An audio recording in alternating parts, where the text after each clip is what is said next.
अंग्रेजों की क्रूरता और अत्याचार पर यदि गहन अध्ययन किया जाए तो वर्तमान के आईसिस जैसे खूंखार आतंकी संगठन भी क्रूरता के मामले में पीछे रह जाते हैं।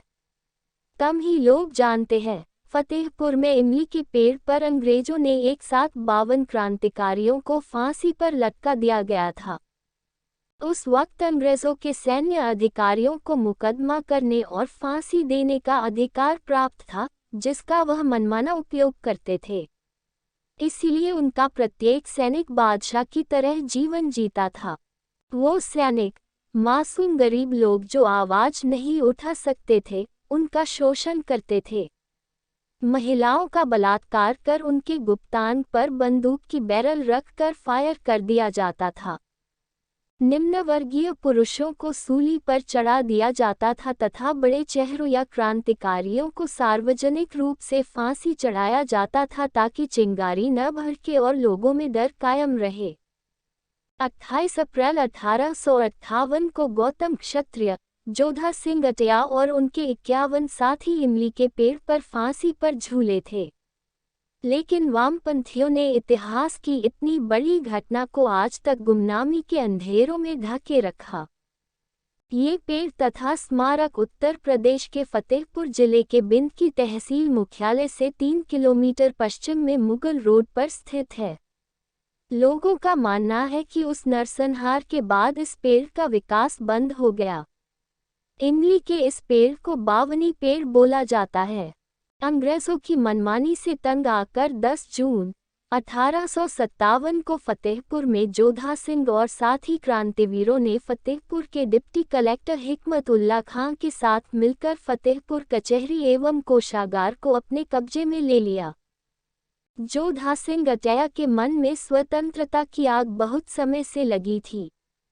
उनका संबंध तात्या टोपे से बना हुआ था।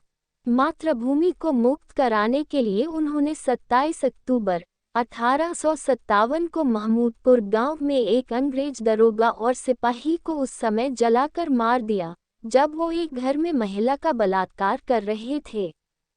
जोधा सिंह की योजना अचूक थी। उन्होंने गुरिल्ला युद्ध प्रणाली का सहारा लिया और कर्नल पावेल को मार दिया।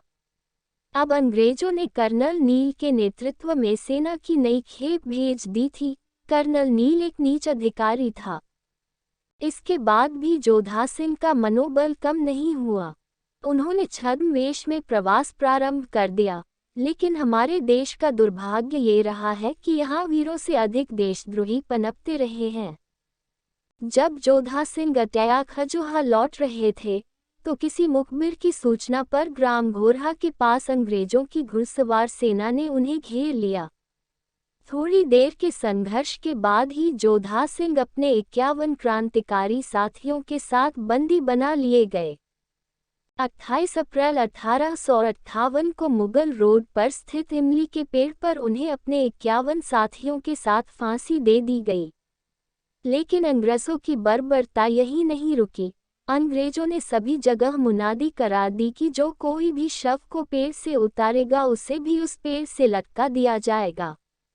जिसके बाद कितने दिनों तक शव पेड़ों से लटकते रहे और चील गिद्ध खाते रहे।